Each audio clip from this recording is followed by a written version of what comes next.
Thank you all for coming. I may now accept questions. General Eisenhower, how would you describe D-Day in your perspective? Operation D-Day went successful as I had planned.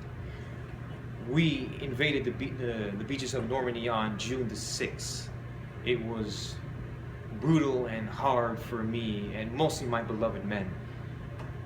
But I tell you something, we pushed forward and invaded the German occupied areas in Western Europe. Do you agree with the atomic bombs in Nagasaki and Hiroshima? Well, yes and no. I wanted Japan to surrender, like all of us. But, they were just so stubborn, When I heard of the powerful destruction of the atomic bomb, I was blown away. I really was, folks. When they tested it in the desert of New Mexico, it just really was something that I would never want to wish on my worst enemies. So, but Japan will surrender. So yes, I do agree that we had to use the atomic bomb in that nature. Sir, can you elaborate on the Battle of the Bulge between France and Germany? Absolutely, I can elaborate on that one. The Battle of the Bulge lasted for 6 weeks in the bitter cold. For the first time, we used African American soldiers.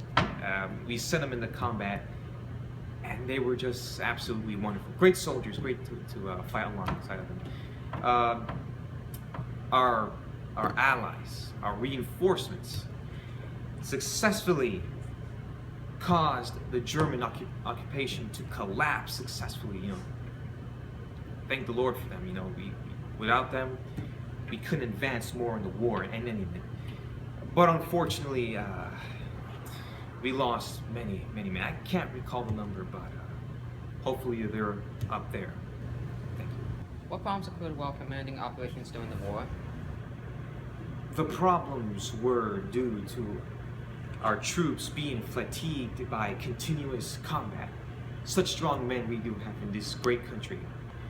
Most of the problems were supply lines that were stretched extremely thin.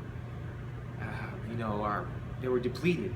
The Germans will ambush at us out of nowhere. They would take our supplies, kill our men, bring our supplies to us. That was a serious issue.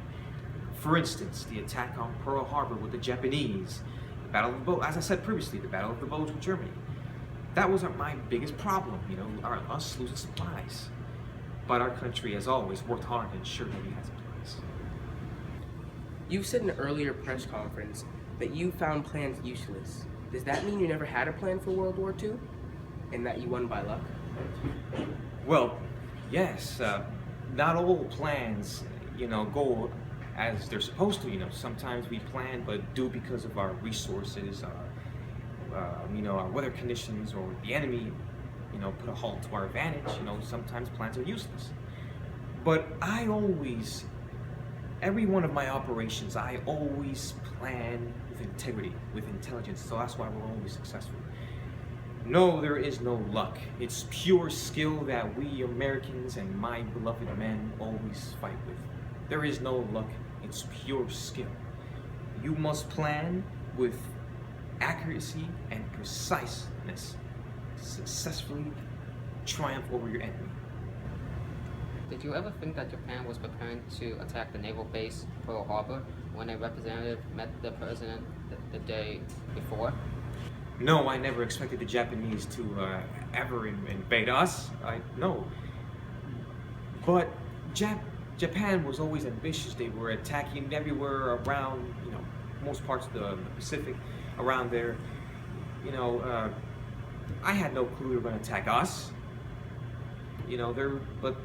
But they're cunning. They had brilliant pilots. They just really shocked us. But I had no clue. Sir, in a journal article you said we will accept nothing less than full victory. How far would you have gone to get this victory? Absolutely. You can bet on my words. I will always do anything to defend my country. As a matter of fact, I will always push forward with my beloved brave men like there was no tomorrow. I am honored to serve and defend this country to the fullest of my extent and protecting my country with all means necessary. If there is something that can be done, I will always be there. I will always be there for my country any time that it needs me. Victory for all the allies. God bless us all. Did you work with other leaders like Prime Minister Winston Churchill and General MacArthur? Yes, of course. General MacArthur is one smart gentleman, as well as Winston Churchill. Yes, of course. You know, working with the both of them, definitely we put an aid to ending this war.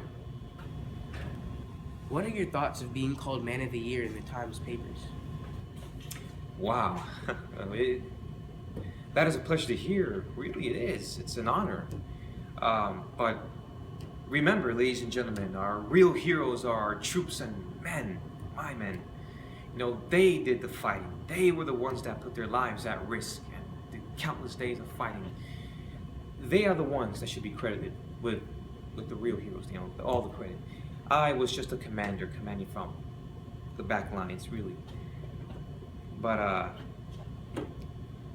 I could not have done it without them. They were just fantastic, and I say, God bless them. General, do you believe that an event like this will ever happen again? Well, I can tell you now that wouldn't happen if I was president. Well, thank you all, ladies and gentlemen. Thank you for all your questions. I appreciate it.